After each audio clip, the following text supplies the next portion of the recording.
Hello, I'm Gretchen Baskerville, the author of The Life-Saving Divorce, Hope for People Leaving Destructive Relationships. I've been a Christian divorce recovery leader for more than 20 years, and today I'm very excited to introduce to you Pastor Neil Schori. He tells his story about how he changed his mind and his ministry with regard to domestic violence. Let's jump right in.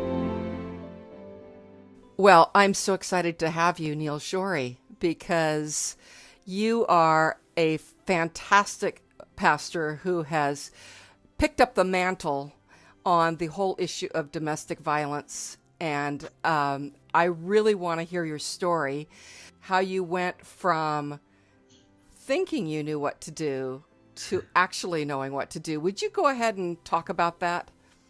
Absolutely.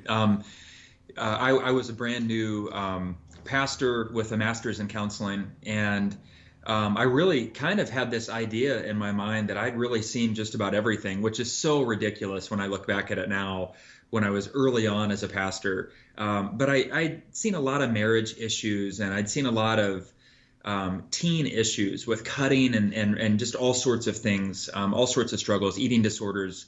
I really kind of felt like I'd seen everything. And suddenly I was thrown into a situation with a couple, Drew Peterson and Stacy Peterson. Some people may know those names, some people may not anymore, since it was back in 2007.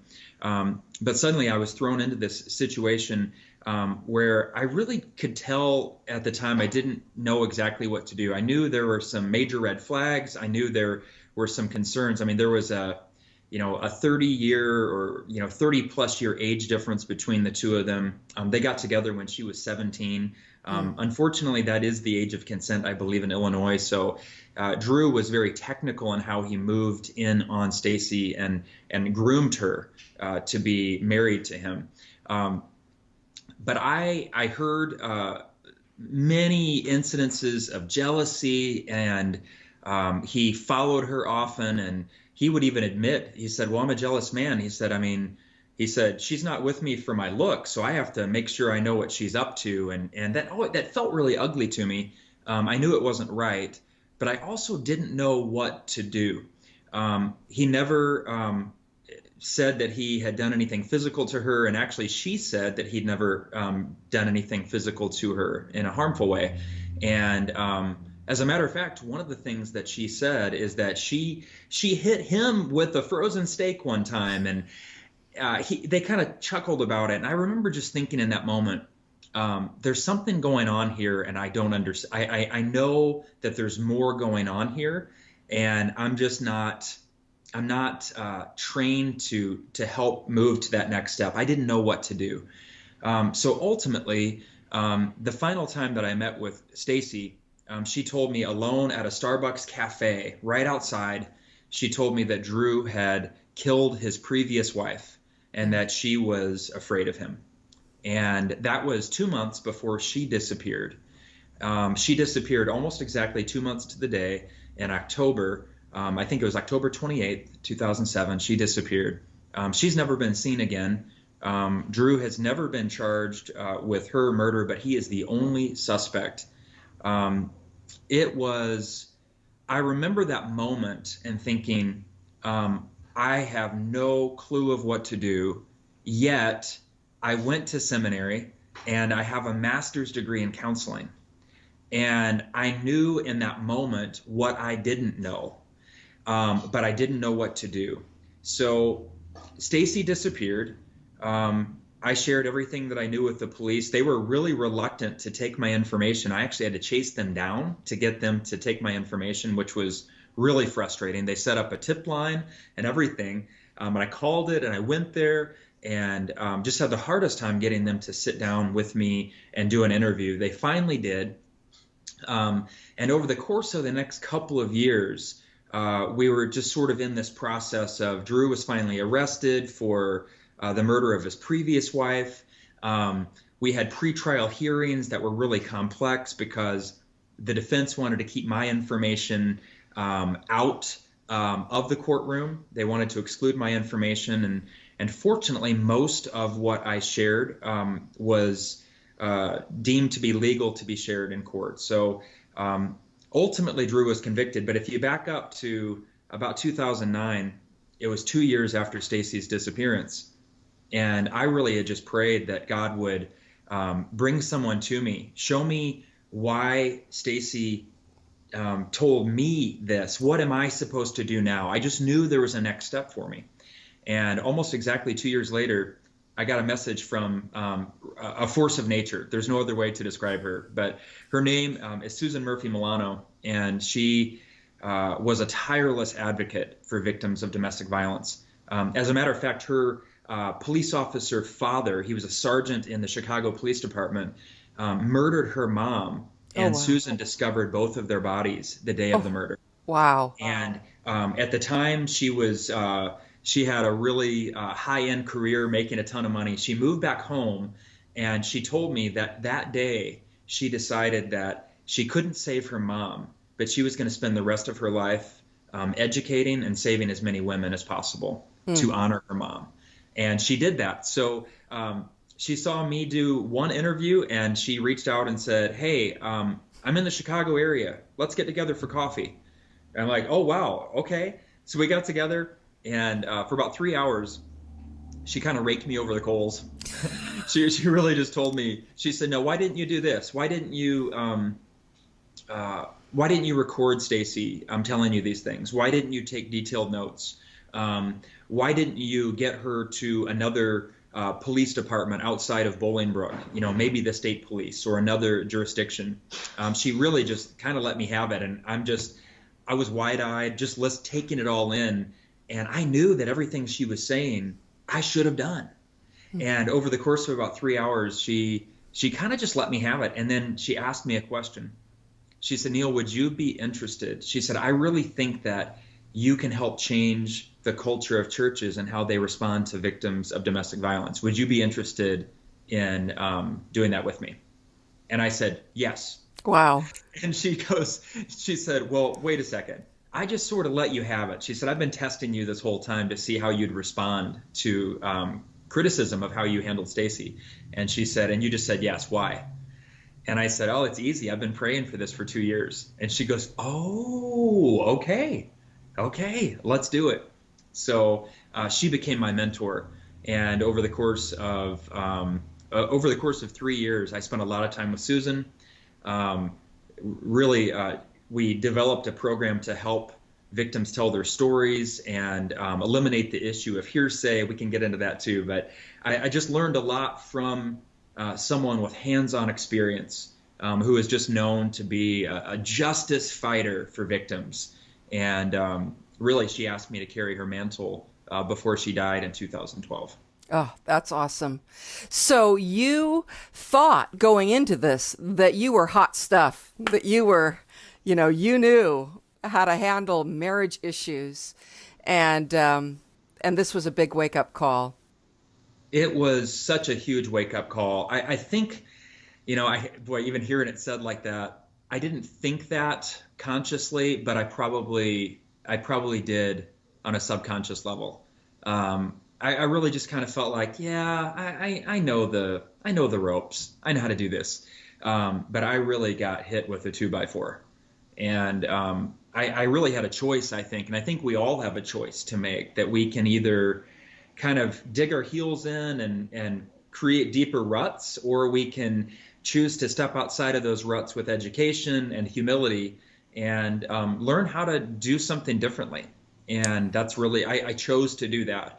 I knew that was just a significant part of the call that God had on my life. Well, I really am impressed with that. I mean, I've said the exact same thing. Even as a 20-year divorce recovery leader, I used to say, "Oh, I've heard it all. There's nothing I haven't heard."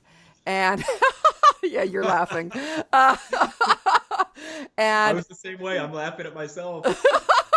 No, I mean, and even today, as I interview more and more people through my Life Saving Divorce blog and my YouTube channel, and it's amazing how many things, how many issues I've started hearing that I never experienced as a new divorce recovery leader, say 15 or 20 years ago. Right. I'm constantly learning, and I'm constantly having to adjust and find new resources for people because Yes. I honestly don't know how to deal with those situations. So anyway, so tell me how now, if you were to talk to pastors right now, pastors, pastoral Yes. counselors, Bible study leaders, women's ministry directors, what do you want them to know? Oh gosh. I think the very first thing that I'd want anybody to know, particularly leaders, is that you have a really great responsibility. And statistically speaking, victims of domestic violence will go to pastors and religious leaders often before they'll go to the police. That shows that whether you know it or not, there's a significant weight that you carry, and you're carrying. You've been given a responsibility to care for people like Jesus does. So it's super important to think about how he would care for people and then do that. The first thing I would say is pastors and leaders need to first focus on the immediate physical safety of somebody who comes to them. It's not this is not the place to try to be a detective. Pastors are not detectives. You are not qualified to do interviews of all the people in that person's sphere of influence. Don't go to the abuser and say, "Well, is this true?" Because I'll just give you the Cliff's Notes. They're going to say it's not. Or they're going to say, oh, actually, one time I did lose my temper and I yelled. Yeah. So it's very common to minimize and sort of deflect. So I would say the very first thing that you need to do is if this person is in danger, your first concern is her safety, her immediate safety. Help her get somewhere where the abuser does not know where she is. You've got to help her get away. That's the very first thing. Several things that I'd say are really, really important for leaders in particular. And the first thing is to validate victims. It's what I think we can all do it. It's so simple. It's so simple, and it's life-changing. When you validate victims, when you just sit with someone when they tell you what's happened to them, and you say, I hear you, I see you, I believe you. The reality is victims rarely lie about abuse. It's about 2%. Some say up to 7%, but I think it's probably in the lower end of that. So there's a darn good chance that when you are meeting with someone who is claiming to have been abused, that they're actually far more likely to be lying about they're downplaying the severity of the abuse rather than lying about the abuse itself. So validating victims, so powerful, particularly in the age of social media where we throw our opinions out so quickly and we're so quick to speak and slow to listen. We need to be the opposite. Victims have been told what to do. They've had their dignity taken away for so long. And we have this incredible opportunity to sit with them and be present. Validating victims, number one thing I believe that anyone can do, and it's simple. We stand out when we listen. And to be a good listener really is to regain a lost art form. And I think it's super important. Yeah, I want to jump in here for just a second because please. I say that my minimum discussion with someone is a full hour. And I have them start at the beginning. I say, what did you expect from marriage when you were a young girl?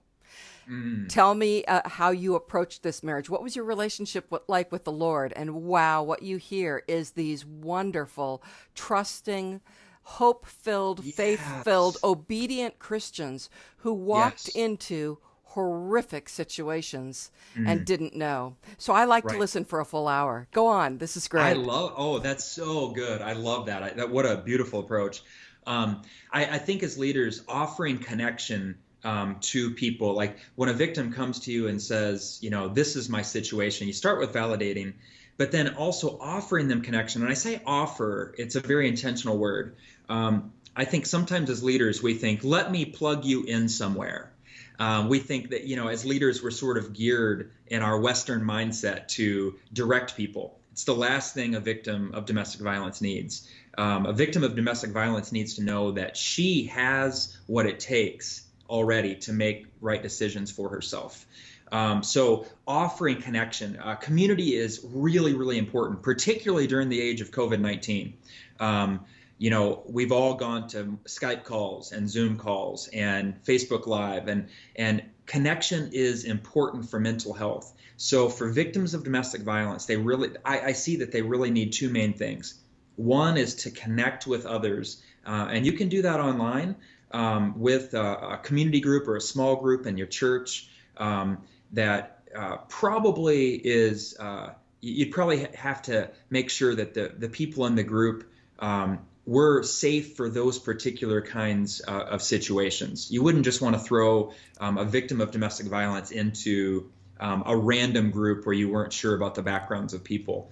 Another thing is finding a domestic violence support group is incredible. In our area, there's a woman named Paula Silva who started Focus Ministries. She is amazing, and she has support groups all over the suburbs so that victims can get connected where they are, or maybe in the next town over, so they can have a little bit more of a sense of anonymity that makes them more comfortable. But connection is essential. The final thing that I'd say for all leaders is really help victims come out of the darkness by learning to tell their story. Our stories are so sacred. The pain is sacred. Every little thing that we go through is significant. But when it's all kept in darkness, evil flourishes. Abusers want nothing more than to silence the voice of their victim. And when victims start to learn to tell their story in writing, but also in person, on video, amazing things happen. It's an incredibly cathartic experience for victims to do that. And they start to realize that they do have a voice. And once they start to get that voice back, they start to move from victim to victorious. And it is an incredible thing to get to be a part of. Susan Murphy-Milano and I worked on the evidentiary affidavit of abuse. And I am telling you firsthand that every single victim that I've worked with has walked in looking one way, like physically broken, just PTSD all over them, to spending hours where they start detailing the pain of their abuse, the things that they've been through, writing those things down, having it validated, they're listened to, and then recording a video verbatim of that statement. They walk taller when they leave. And the purpose for this is, from a legal standpoint, is yes. What? The purpose of this is to have a record, a video record, and a document that's notarized, so that that can be delivered to the authorities if that person is attacked after that day, or delivered to the authorities in the worst case scenario that they are incapacitated or murdered. So it's their voice sharing their story on a particular date, and it's sealed and saved and delivered to the authorities if needed. It's an incredible thing, because oftentimes victims are made to disappear so they can't testify. I firmly believe that's what happened to Stacy. I just wanted to take that little detour on the legal end of it. I agree with you 100%. When you have someone tell their story and you video it, or you take great notes, or you audio it if they feel uncomfortable being videotaped, right, or video recorded, they walk out of there just feeling like, I've been heard and I have power. My voice counts. And that is such a blessing. It is such a blessing, because abusers are so good at isolating a victim, so that the only voice that the victim ever hears is the voice of the abuser. And when all you hear is condemnation and shame, and you're not good enough, you're not thin enough, you're not pretty enough, no one else would want you, you're dumb, you don't have any education, you actually start to believe those things. And that's why coming out of isolation and into community is so essential for victims. Yeah, absolutely. That's such a good point, because once they start connecting either face to face or the massive number of Facebook private groups. I did some research before I even started my own, maybe 3 years before I started it, and discovered there's something like 200 million people in Facebook private groups, and a lot of them are domestic violence groups or, Wow. surviving and thriving after abuse groups, and Yeah. they're all over the place. A lot of the people in my private group are in, and you're part of that group. Thank you. I really Yes. appreciate your voice in there. Are victims of domestic violence, emotional, verbal, and also men too. I have men in my group Yes. who are emotional abuse survivors, and we haven't talked anything about that yet, but I'd love Yes. to hear if you've ever counseled any men who are being criticized, belittled, Right. by their wives. Oh, I've had several men reach out to me, and we'll start a conversation, and each time that man has backed out. And it's not, in my estimation, it's not because they weren't abuse victims. It's because of the shame and the stigma that happens to a man who comes forward to say I'm abused. I mean, all a man has to do is write that he was a victim of a woman of any sort, and he'll get just lambasted on social media. I mean, it is men are really, really likely to go underground and just try to deal with it themselves. So I've never worked through the whole process with a man, but I've started the process, and it's just not ever followed through to fruition. Well, it's interesting. In chapter nine of my book, The Life-Saving Divorce, I have 2 anonymous stories from men, and they are powerful. The first one in that chapter was so horrifying to me that I couldn't sleep for 3 nights, and I had to actually go back into counseling. Wow. It was so powerful and so horrific, and I really want to embolden men to at least document what they went through, Yes. because Yes. it is really eye-opening, and people need to hear those stories. Oh, they do. And, it's just like we're starting to get better at taking the stigma away from mental illness, like depression and anxiety and all that comes with it. We need to do the same thing for male victims of domestic violence, and not minimize their experience, because it's actually a pretty high percentage of men as well that experience it. And domestic violence is not just physical. And I think that's where a lot of us think you hear violence and you automatically associate it with physicality. But the reality is that violence to the soul is at least as damaging as violence to the body. And emotional abuse, verbal abuse, financial abuse, sexual abuse, and even controlling access to social media and the internet, all of that is significant abuse. So men come forward too. There's no shame in admitting that you're a victim. The shameful thing is what's been done to you. It's not what you've received. Yeah, and if you can't come to a male pastor, come to a woman, because Yes. we can identify that and say, "Oh, that is shocking." We women know there are bad women out there. There are plenty of books written by children of narcissistic mothers. So we Yes. know that a woman, even a mother, can do terrific harm to her children and to her spouse. Yes, that's such a great point. Who you go to, you have to have a level of trust with a person that you share something like this with. We wouldn't just go to anyone and tell our story, because not everybody's safe with it. So, observing people and how they respond to other people, how they treat other people, that might help you then decide if that person is safe. I love observing how people treat wait staff at a restaurant, how they talk to their moms, and how they treat their pets. And you can tell so much about people by how they treat those who don't necessarily have something that they can defend themselves with or give back. So it's very telling.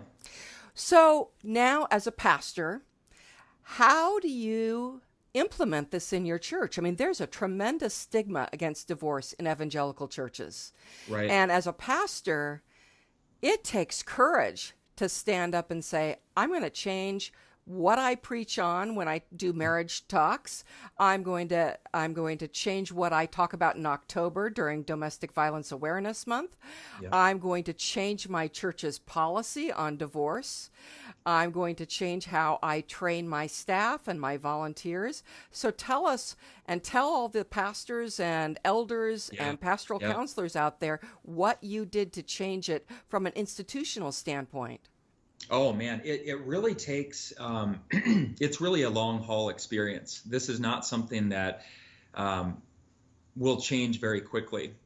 Churches are notoriously slow moving, and that can be good for some things, and it can be really devastating for others. So you really have to, I think, put on an attitude of long suffering. Like, we know that word in church, but I really think you have to say, we're going to make incremental changes, and we're going to start changing language, and we're not going to be lazy theologically and fall back on things that we've all heard pastors say. You know, we've all heard, if you've been in church longer than about a month, you've heard pastors say, God hates divorce. And it's like, we have ideas of what God said, and we haven't actually looked it up ourselves. So, you know, when you go to that passage in Malachi, first of all, that's a poor translation. Second of all, the next part is actually a condemnation of men who would put their wives away for any reason. So it actually was not condemning the person who responds to abuse, but it's actually condemning the abuser, which is what God does all throughout Scripture. So starting with really digging in theologically, reading the passages that are sort of the gotcha passages. Well, Jesus said you can only get divorced for this reason. Okay, is that actually true, or is that just what you've read or just what you've heard? Maybe you've read one passage and you're trying to make a theology around one verse. We know from seminary that's a poor hermeneutic. That's not the way to do it. The best thing that you can do is look at the character of God in the whole of Scripture and develop a full theology that takes into account Old and New Testaments. You'll see that Jesus is a great liberator. Do you have a couple of authors you recommend for pastors and leaders who want to kind of get up to speed on the theological end of this question? Absolutely. David Instone Brewer is a fantastic author and theologian. Another one is Charlene Quint. She's an attorney and an advocate for victims, and she's releasing a book, I believe in September or October, that I have previewed, and it's amazing. A strong theological framework. So pastors, you don't have to throw out theology to be advocates for victims. As a matter of fact, the more you dig into good theology, the more you'll be a great advocate for victims. Absolutely. One that honors God and people. I'm going to put at the end of this video a whole list of really good theological books on this topic, because I know that's always one of the sticking points for pastors and Christian leaders. Well, I remember very early on when I would talk with Susan, and Susan Murphy-Milano, about the issue of abuse, and we would do, radio shows together, interviews together, and I remember having such a hard time initially saying that I fully supported divorce. I would say, I would pad that by saying, well, get her away, of course. Be separated, of course. You don't have to divorce. If you're uncomfortable, and it's like, and I never tell people, well, you have to do anything. But what I'd say today, unequivocally, God is more than okay with you getting divorced from an abuser, not just for your sake, but for the sake of your family and the generations to come. Because when you stay with an abuser, your kids are statistically more likely to either become abusers or to marry one. And that's devastating to generation after generation. Yeah, God hates violence done to an innocent spouse, and get out of there. And these abusers don't change. Legal separation isn't even available in 6 states in the United States. Oof. And so divorce is your only option. In many cases, it's the only effective option to protect you financially and so forth.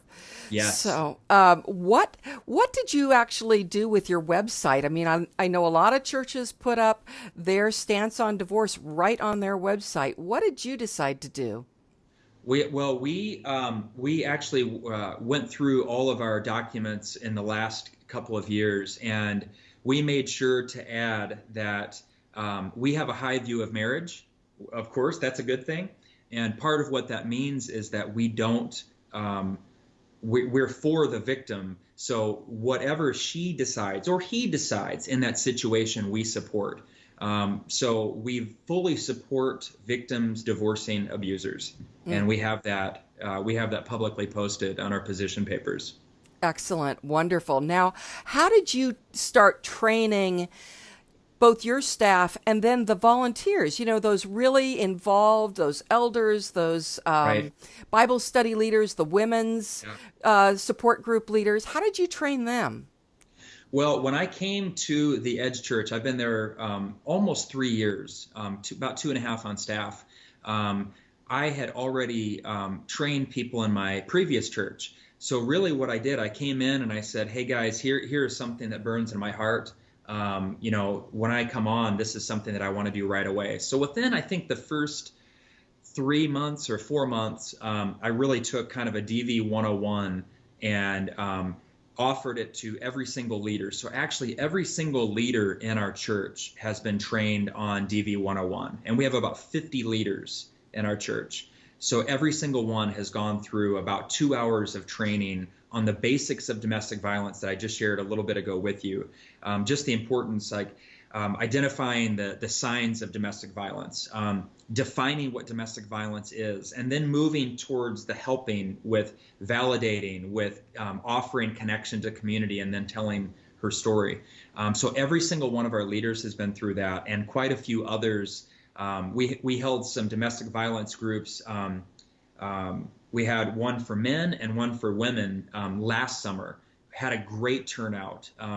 6 weeks of incredible conversations. And we invited a local shelter in to help us kick those off.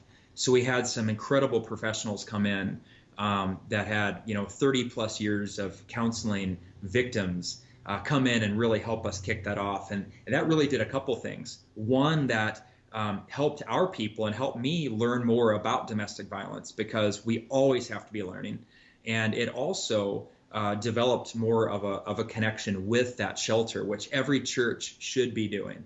Every church needs to connect with a local shelter so that they build trust and help. Shelters don't trust churches in general. So when a church reaches out and says, hey, we want to learn from you guys and we want to partner, I can tell you that's a huge blessing to domestic violence shelters. Can I bring up something?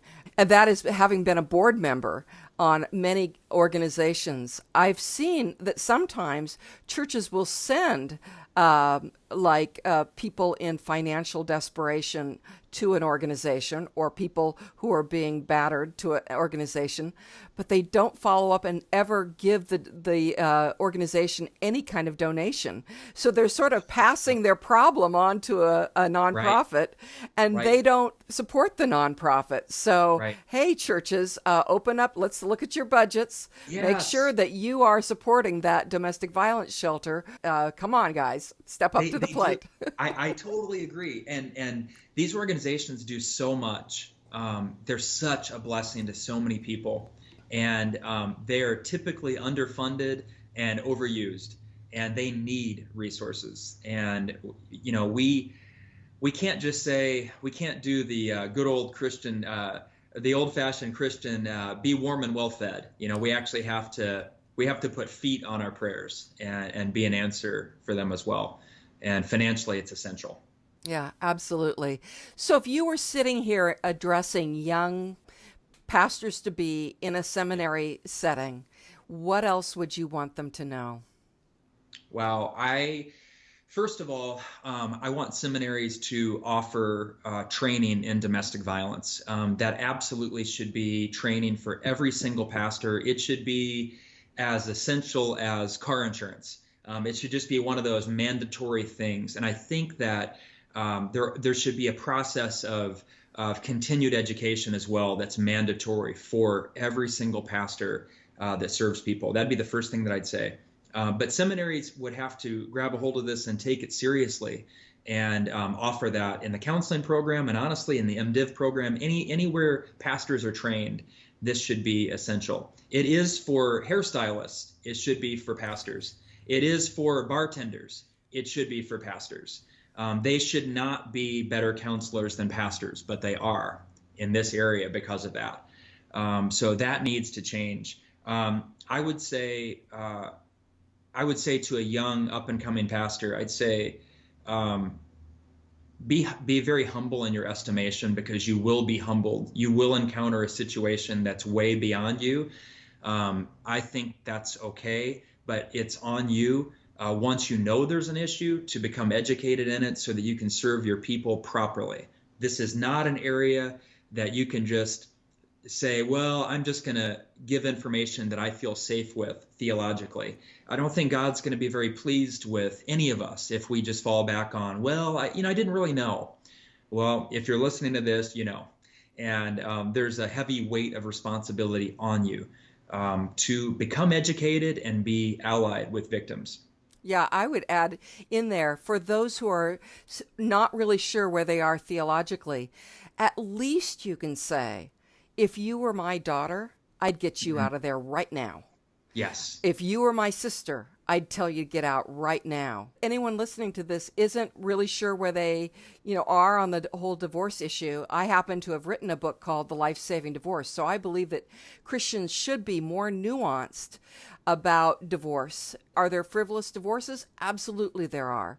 Yes. But half of divorces in the United States are for really serious reasons. Yes. A pattern of infidelity, physical abuse, emotional abuse, Right. substance abuse, neglect. So we need to get better at this. And even if you're still sorting through your theological stance on this, I do believe absolutely you can at least from the heart say, if you were someone in my family, I'd get you out of there. A lot of times, it doesn't become personal to us until it's actually personal to us. And, if you would look at your daughter, now here's the scary thing. I know of pastors who have encouraged their kids to stay in abusive relationships. That I don't know if there's a fix for that kind of idiocy. I really don't. But I do think most pastors go into this with right hearts. But it's keep learning, keep processing, keep using the lens of, what if this was my daughter? What would I do? And then start moving in that direction. It's essential. It will save lives.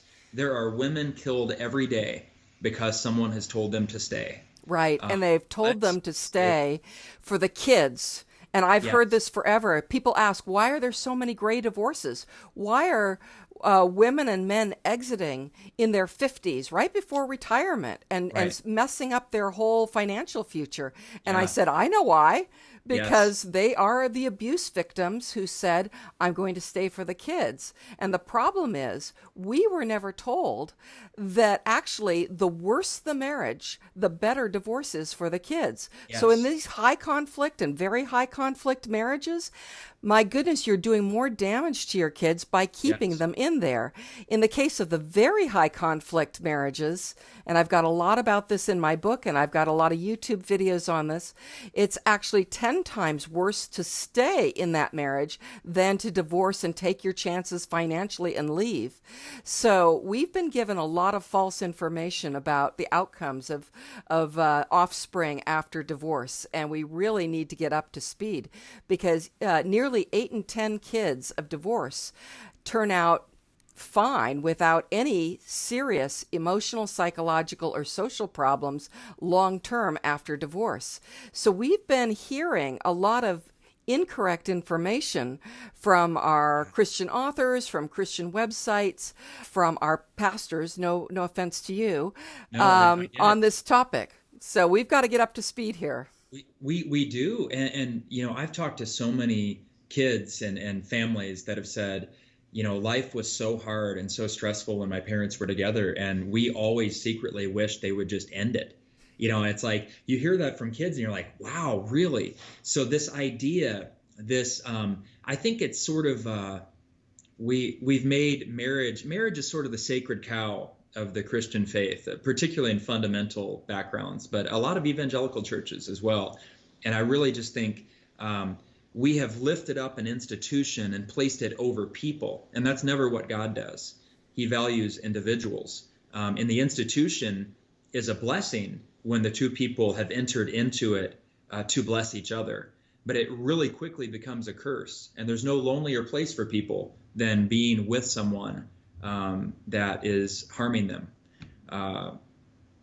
They've got to go. To illustrate that, Luke 13, the story of Jesus really ticking off a synagogue ruler because he asked a woman to come to him and be healed. And the synagogue ruler had the effrontery to say, come back. You people should come back another day. This is the Sabbath. Come back another day. And Jesus got so angry at that synagogue ruler. This woman has been held captive by a spirit of disability for 18 years. You mean you don't want her to be healed just because it breaks your view of how one of the 10 Commandments should be held? And my question to many people is, do you really believe that Jesus loves your marital status, that checkbox, more than he loves you and your children? Ooh, that's so good, so appropriate. Jesus was very displeased openly with religious leaders that thought they'd figured God out. Do you think man was created for the Sabbath? No, Sabbath was created for man. And that's why he was more than okay with his disciples picking grain and eating to sustain them on the Sabbath. But religious people struggle with people who break what they perceive to be the ultimate authority and ultimate rule. But really, we make idols out of ideas rather than honoring God and people. Yeah, protecting people. Well, thank you. I so much appreciate all your time. This is fantastic. I want every pastor, every elder, every church leader, every Bible study leader, every women's group leader to watch this, because it's absolutely a matter of literally life and death for some people. We're driving by not addressing physical and emotional abuse. We are allowing people to be driven into despair, to become suicidal, to take their own lives. And what's really fascinating to me is in the Journal of Economics. Who would have thought there'd be something interesting on divorce in the Journal of Economics? Well, what they discovered was when in 1969 through 1984, when no-fault divorce passed through each of the states, because there is no federal divorce law, it's all state by state. When that started passing, no-fault divorce, the suicide rate for wives dropped about 20%. The domestic violence rate by and against men and women dropped about 30%, and the homicide rate dropped 5 to 10%. And so it's absolutely, we are, by not encouraging people to go, we are actually contributing to killing them. And I hate to say it that boldly and that bluntly, but that's really what the data show. That is mind-blowing, hearing those statistics. And I really, truly believe in them. And with all of the victims that I have sat with and all of the stories that they've shared about really being shamed back into their relationships, it silences them. And once you're silenced, it's very, very hard to come out of that, because you think that your voice doesn't matter, so you'll just be quiet. But the truth is, you can stay in that only for so long before your emotions have to come out in one way or another. And when it ends up being an issue of self-harm or homicide, we have to go back and revisit our theology and our practice of that theology. Because if we don't, I believe that we are complicit in the murder and in the suicide of victims. Yeah, amen. Absolutely important. And I am so grateful for you. You are one of the first people who stepped up and supported me as I, got going in Twitter and Facebook and eventually published my book, The Life-Saving Divorce. And your voice was so important to me, and I just think you're going to change the world. So thank you so much. Oh, you're so kind, and I love everything you post. I'm always cheering you on. So I'm still excited about how we're going to do more together. All right. Because we're better together, truly.